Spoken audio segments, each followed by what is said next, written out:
지금은 네이비 버전을 얘기할 시기가 아니다. F-35를 사지 왜 KF-21을 사겠어. 꼭 스텔스 전투기를 만들어야만 되는 것은 아니죠. 6세대. 6세대는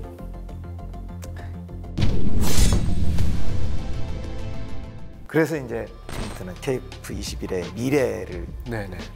예측, 예상, 그런 꿈을 한번 가져본다면 먼저 수출 네. 일단 가능할 거라고 보는데 T-50도 사실 우리 공군이 먼저 쓰면서 성능을 입증을 하고 T-50, F-50으로 발전이 됐거든요. KF-21도 공군이 먼저 납품하고 그다음에 이제 인도네시아 같이 갈 건데 F-16 능가할 수 있을까요? 수출 물량을 말씀하시는 건가요? 그렇죠. 제 개인적인 생각으로는 능가 못합니다.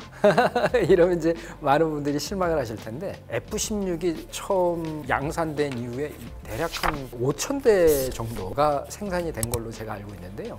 근데 최근 한 10년 들어서의 그 물량은 수출 물량이 적고요. 대부분의 물량은 훨씬 그 이전의 물량이거든요. 무슨 말씀이냐면 F-16이 나왔을 때는 일단 냉전 시대, 그 다음에 전쟁이 많았습니다. 각종 국지적인 분쟁 이런 게 많았기 때문에 전투기 시장이 상당히 활발히 됐을 당시라는 것이죠.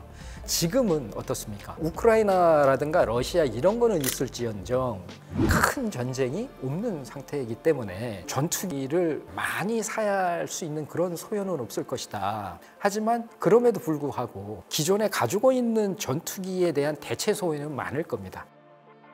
F-16을 산 나라에서는 둘 중에 하나를 선택을 해야 될 텐데요. 하나는 F-16을 성능 개량을 하든지 아니면 새로운 기종으로 대체를 하든지 그런 대체 소요들은 꽤 있을 거라고 저희는 보고요. 그렇기 때문에 수출 전망은 저는 밝다라고 봅니다.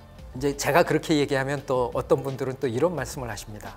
야, 똑같은 거면 F-35를 사지 왜 KF-21을 사겠어. 그렇게들 말씀을 하시는데 그거는 정말 잘 모르시는 분들이고요. F-35를 산 나라 국가의 대부분이 F-35를 개발할 당시에 일종의 그 개발비를 내면서 참여한 국가들이 대부분이고요.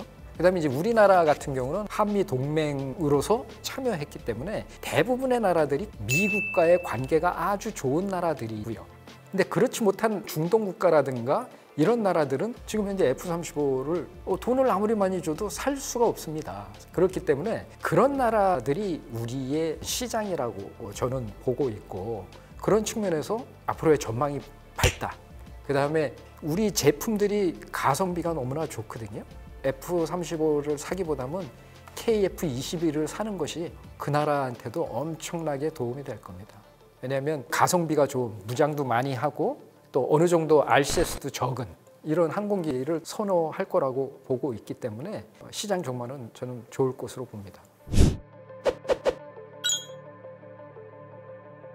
한 가지만 덧붙여서 말씀드리면 우리나라의 F-35 목적은 전략 수준의 목적 달성을 위한 하이급 전투기로서의 소요거든요. 그렇습니다. 그러니까 극히 일부의 사용 목적이 있기 때문에 우리는 이제 F-35가 필요했던 거고요. 나머지 작전적, 전술적 수준 목표는 우리 KF-21이 담당할 거라서 우리 소요도 앞으로 충분히 할 것 같고요. 재밌는 거를 하나 또 말씀드리면 많은 분들이 이제 좀 잘 모르시는데 F-35 무장이 엄청 많이 납니다. 그렇기 때문에 앞으로의 전술적인 활용은 앞에서 스텔스 능력을 가진 F-35가 적기를 소탕하거나 혹은 그 대공 표적이라든가 이런 것들을 정밀 타격을 하면서 제압을 하면서 가면 그 뒤에는 F-15라든가 특히 KF-21처럼 그 RCS도 적은 그리고 무장 능력이 뛰어난 그런 항공기가 뒤에 쫓아 들어가면서 완전히 쓸어버리는 그런 형태로 가야지. 근데 40대 들어가는데 그게 다 F-35로 들어간다? 그거는 오히려 전력 운영의 효용성이 떨어집니다. 하이로 믹스 개념 이런 형태로 전력이 운영될 것이기 때문에 절대적으로 KF-21 같은 성능의 항공기가 각 나라에서 다 필요할 거라고 저는 봅니다. 40대 F-35로 먼저 간다. 페라리 타고 출근한다는 거죠. 그렇죠. 계속 이어지는 질문 같은데 라팔이나 유로파이터하고 비교했을 때 우리 KF-21의 강점이 있다면 어떤 게 있을까요? 글쎄요. 라팔이나 유로파이터하고의 정확한 비교는 해보질 못했습니다. 왜 그러냐면 라팔과 유로파이터도 계속 버전이 업그레이드 되고 있습니다. 예를 든다면 유로파이터 라팔 같은 경우도 처음에는 A사 레이더가 없었던 버전이었다가 이제 A사 레이더가 들어가면서 심지어는 전자전 공격까지 들어가는 그런 형태의 레이더. 그 다음에 무장도 지금 막 바뀌어져 나가고 있는 상태이기 때문에 저희 KF-21과 지금 현재 비교를 한다면 뭐 대등하지 않을까라고 말씀을 드리지만 가장 중요한 것은 전력 운영비가 가장 싸게 먹힐 것이다. 전쟁이라는 것이 매일 나는 게 아니지 않습니까? 그러면 각 군의 전투 조종사를 양성하고 훈련시키는 데 있어서 비용이 훨씬 더 많이 들어갈 텐데 그럴 경우에 KF-21이 훨씬 가성비가 좋을 것이고 그다음에 항공기 단가 자체도 훨씬 쌀 것이다. 그거는 제가 자신 있게 얘기할 수 있는 것이 제가 2014년에 공군의 FX 2차 사업을 하면서 F-35, F-15 사일런트 이글, 유로파이터 이 세 개 기종이 들어왔습니다. 그때 제가 계약 부장을 하면서 이들 업체의 가격 비용을 제가 다 보고 비딩을 했기 때문에 가격을 제가 잘 아는데 그 당시 가격보다 우리 항공기는 훨씬 싸다는 걸 제가 자신 있게 말씀드릴 수 있습니다. 14년의 가격 비교인데 지금은 더 하겠죠, 이제. 이 가격이라는 것은 양산 대수가 늘어나면 늘어갈수록 가격이 떨어집니다. 네. 그러면 우리 KF-21이 나올 때 정도 되면 유로파이터나 라팔 같은 경우도 수출 물량이 적으니까 당연히 가격은 올라가고 KF-21은 공군에서 120대의 물량이 있기 때문에 단가는 내려가는 단계가 될 거라는 것이죠. 그래서 절대적으로 KF-21이 우세하다. 성능은 항공전자 또는 여러 가지 기술이 발달하면 동반해서 갈 건데 그렇습니다. 운영 유지비 측면에서는 이제 KF-21을 능가할 전투기가 없다. 저희가 공군에서 그 실제로 영국제 훈련기를 써본 경험이 그렇죠. 있었죠. T-59. 네, 운영 유지비 소요는 그때 굉장히 높았던 걸로 제가 기억을 하고 있어서 지금 단장님 말씀해 주신 운영 유지비에 대한 가성비 정말 큰 강점으로 자리를 할 것 같습니다. 이제 네이비 버전 좀 단장하실 때 좀 조심스러운 부분도 많이 있었는데 항모 탑재기로서 개발 가능성 어떻게 생각하십니까? 김 장군님이랑 잠깐 얘기를 했을 때 지금은 네이비 버전을 얘기할 시기가 아니다라고 이제 말씀을 드렸는데 왜 그러냐면 그 당시에 경항모 사업이 바로 갈 것처럼 얘기가 돼 있었지 않습니까? 네. 경항모 사업이 진행이 되면 네이비 버전을 같이 개발을 해나가야 되는 문제가 있었던 겁니다. 그럼 이제 저는 공군 버전을 만드는 사업단장으로서 인력이 분산이 되고 그러면 양쪽에 문제가 생길 수 있다라는 절박감 이런 것이 있었기 때문에 그 한국항공에도 좀 나중에 소요가 결정이 되면 갑시다라고 얘기를 했는데 네이비 버전을 갈 필요는 있다. 그러나 잘 사업을 검토해 봐야 됩니다. 일반 육상용으로 쓰던 것을 해상으로 개발을 하려면 육상할 때의 기체 중량보다 대략 한 20% 정도 이상이 늘어나게 되는 문제가 생깁니다. 왜 그러냐면 기체를 매우 튼튼하게 해야 되고 착륙하는 모든 장치가 배 이상으로 두꺼워져야 됩니다. 그 다음에 날개를 접을 것인지 또 날개를 자동으로 접어야 된다라고 하면 그것 또한 무게가 올라가는 것이고요. 그 다음에 해수의 침투를 방지하기 위한 페인트 여러 가지 정말 복잡한 문제가 생기기 때문에 단적으로 보면 F-35도 네이비 버전은 F-35A 버전보다 무장을 많이 못하고 적습니다. 그렇게 된다면 KF-21 네이비 버전도 그렇게 될 가능성이 있다. 하지만 경항모의 규모와 스펙에 따라서 그런 것들은 또 조절이 될 수 있을 거라고 저는 봅니다. 그렇기 때문에 실질적으로 가장 먼저 정해져야 될 것은 경항모의 스펙이고 그 다음에 KF-21 공군 버전이 어느 정도 단계가 완료되면 그때 진행을 해도 문제가 없을 거다라고 봅니다. 또 우리 사업을 가기 전에 문제가 됐던 것이 네이비 버전을 개발을 했을 때 수출이 가능하겠냐라는 것이 나오지 않습니까? 세계적으로 경항모를 쓰는 나라는 다 선진 항공업체가 있는 나라들입니다. 그러면 우리 거를 쓸런지 이런 또 문제가 있는 것이죠. 그래서 단순히 결정한 문제는 아니고 기술적으로는 저는 가능하다라고 보지만 여러 가지 따져봐야 될 문제가 많을 거라고 봅니다. 그리고 탑재기를 선정을 할 때 우리가 KF-21 네이비 버전을 개발을 한다 그러면 거기에 이제 새로운 개발이 들어가야 되는 부분 대비해서 작전 운영 개념이라든지 운영 유지비라든지 그런 것도 같이 검토를 해봐야 된다라고 이제 문제 제기를 했던 건데 그건 앞으로 지켜볼 필요가 있을 것 같고요. 지금 우리 김 장군님께서 말씀하신 것처럼 항모는 어떻게 할 것이며 거기에 대한 전투기의 그 능력은 뭘 어떻게 가져야 될 것인지 그다음에 세계의 여러 사례들을 좀 점검을 해보고 그런 형태로 해군의 입장에서 봤을 때는 좀 더 보완하고 이런 아주 중요한 기간이 될 것 같습니다. 이제 우리 구독자님들이 많이 말씀하시는 전자전기 네. 우리 소유로 수도 있을 수가 있고 그 개조 가능성은 뭐 항모 탑재기에 비하면 오히려 더 쉬울 수도 있다고 보실 수 있겠습니까? 사실은 KF-21이 전자전 능력이 상당히 뛰어납니다. 그래서 오로지 전자전 능력기로다 갖는다라고 하면 가장 시급한 것은 소위 그 미국이 가지고 있는 전자전에 필요한 제한 무기 이런 것들에 대한 개발이 오히려 지금으로서는 더 시급하다. 말씀드린 것처럼 KF-21에는 EW 스윗이 있습니다. 일단 전파가 탐지가 되면 즉각적으로 재밍 공격을 할 수 있는 그러한 형태로 다 들어갑니다. 그럼 우리 A사 레이더와 이 재밍 전파 간에 간섭이 일어날 수가 있지 않습니까? 그런 것들이 지금 다 고려가 되어 있는 상태거든요. 그래서 전자적 능력이 상당히 있고 그 다음에 소위 ECM, ECCM 적이 전자적 공격을 했을 때 우리가 회피하는 그것은 우리 A사 레이더는 기본적으로 주파수 호핑이라든가 이런 능력이 가지고 있기 때문에 거기에 대한 대응 능력도 가지고 있습니다. 그래서 제가 봤을 때는 전자전기 같은 경우에는 우선적으로는 먼저 무장을 개발하는 것이 좀 선행이 돼야 될 것 같고요. 그 이후에 전자전 쪽으로 다 완전히 그 특화시키는 것은 그렇게 크게 어려울 것 같지는 않다. 그런 생각입니다. 플랫폼을 가지느냐 안 가지느냐가 이제 사실 KF-21 개발의 KFX 사업의 첫 시작이었죠. 우리 네. 플랫폼을 갖자라고 해서 그 실체가 눈으로 이제 본 거고요. 그 과정을 해주셨는데 100년 후, 네. 100년 후 KF-21 모습은 어떨까요? 모르죠. 뭐 그때 제가 없는데.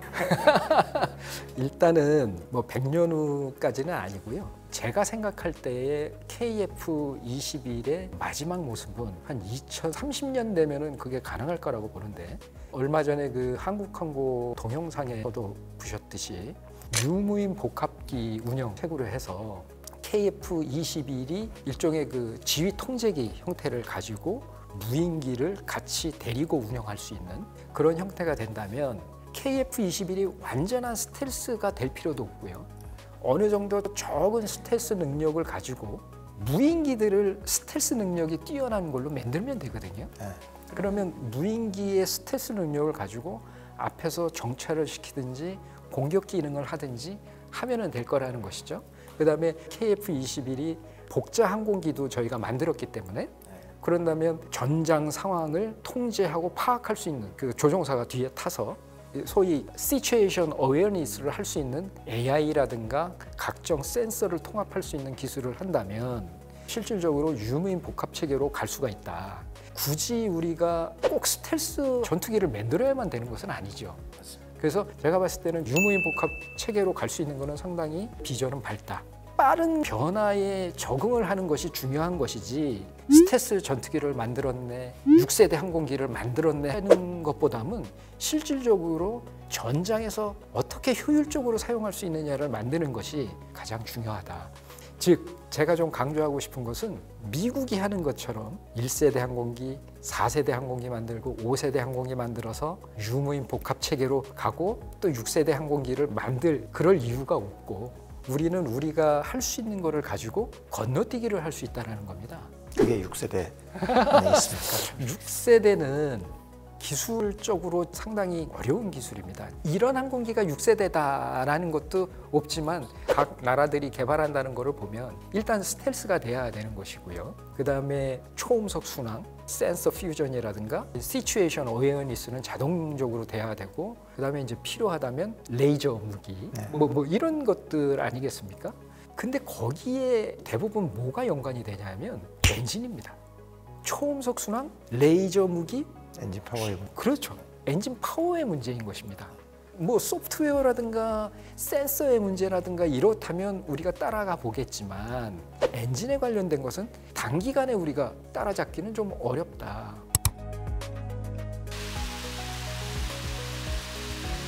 그 용어에 이제 많은 분들이 좀 오해가 있어요. 내년에 들어가는 거는 우리 엔진이다. 우리가 만든 엔진이다. 이건데 그렇게 얘기를 하면 아, 우리가 개발을 했구나. 아닙니다. G414 엔진을 우리가 기술 도입해서 일부 부품을 국산화해서 우리가 만든 엔진이지 결국엔 똑같은 엔진인 겁니다.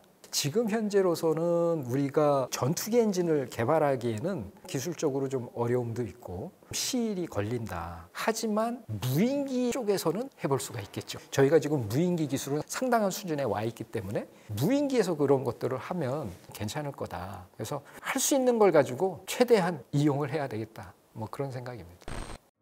혹시 추가적으로 더 이렇게 사업 관련해서 후임 사업 단장이나 아니면 사업단에 해주시고 싶은 말씀 하나 하고 KF11 보라매를 아끼고 사랑해 주시는 우리 또 구독자님들한테 해주시고 싶은 말씀 두 가지를 같이 한번 해주시면. 지금 뭐 우리 사업단에 좀 당부하고 싶은 말은 너무 업되면 안 됩니다. 지금 초도 비행 뭐 이런 것 때문에 엔지니어들도 그렇고 너무나 업돼 있거든요. 그래서는 안 되고 처음부터 한다라는 그 생각으로 꼼꼼히 집어서 항상 시험 비행을 하는 중에는 어떤 큰 어려움이 반드시 있게 돼 있거든요. 그거를 항상 염두에 두고 대비해 나갔으면 좋겠다. 그래서 끝까지 KF21의 그 개발 성공에 좀 매진을 해줬으면 좋겠다 하는 말씀을 우리 사업단에는 좀 드리고 싶고, 그다음에 이제 우리 국민 여러분들께 제가 말씀을 드리고 싶은 것은 때로는 언론이나 유튜브 채널에 잘못 알려진 것들이 많이 있기 때문에 거기에 너무 실망하시거나 그러실 필요는 없다. 상당히 모든 것이 투명하게 이루어지고 있기 때문에 혹시 잘못됐다면 그것은 방위사업청 사업단에서 분명히 국민 여러분들께 알려드리고 대책을 수립을 해서 진행을 해 나가게 될 거다라는 것을 말씀드리고 싶고요. 그러나 이제 여론이 사실과 아닌 것들을 많이 나간다라고 보면 개발자들이 상당히 자괴감을 느낄 때가 많이 있습니다. 사실은 그분들은 어려운 여건 속에서 헤쳐나가고 있는 분들인데 그분들이 그런 좌절감을 느끼게 되면 상당히 저희로서는 손실이지 않습니까? 그래서 조금 기다려주시고 애정어린 눈빛으로 봐주시면 제가 있을 때까지 봐왔던 KF21의 개발은 잘 왔고 앞으로도 잘 될 것이다라는 말씀을 드립니다. 제가 잘 돼가고 있다라는 말씀이 뭐 전혀 문제없이 그냥 매끄럽게 간다 이 말씀은 아닙니다. 우리가 자녀를 키울 때도 뭐 여러 가지 어려움은 많은데 심지어는 없던 거를 만들어 나가는 중에 문제가 없겠습니까? 그걸 다 해결해 나가는 것이 또 이 개발의 목적이기 때문에 해결해 나갈 수 있을 거다. 뭐 이런 말씀 드리겠습니다. 사실과 다른 내용으로 개발진이 고통을 겪는다 그러면 그런 상황이 있을 때 프로파일럿이 바로 달려가서 해결해 드리도록 하겠습니다. 개발진을 응원하고 기다려달라는 말씀이 오늘 단장님의 마지막 이제 말씀이었는데 KF21 개발은 사실 새로운 시작이고 또 앞으로 우리 영공방위뿐만이 아니고 우리 국방력의 핵심이 될 거기 때문에 계속 응원하고 또 이렇게 하겠습니다. 그동안에 고생 많으셨고 앞으로의 계획을 여쭤보려고 그랬는데 뭐 어떻게 방향이 좀 잡히신? 방향 없습니다. 지금 이제 그 정년 퇴직한 지 이제 28일 됐기 때문에 아직 뭐 방향은 없고요. 우리 개발에 도움을 좀 줬으면 좋겠다라는 생각은 제가 굴뚝 같지만 법에 또 그런 걸 못하도록 되어 있기 때문에 아무튼 뭐 어떤 식으로도 기여를 할 수 있는지를 좀 생각해 볼 계획입니다. 단장님 가지고 계신 노하우, 경륜이 부디 잘 활용될 수 있는 방향이 있었으면 좋겠습니다. 네. 오늘 긴 시간 인터뷰를 해주셔서 너무 말이 많았죠? 아닙니다. 오늘 긴 시간 감사합니다. 네네, 고맙습니다. 불러주셔서 감사합니다. 우리 단장님 축하와 감사의 박수로 같이 드리겠습니다. 감사합니다.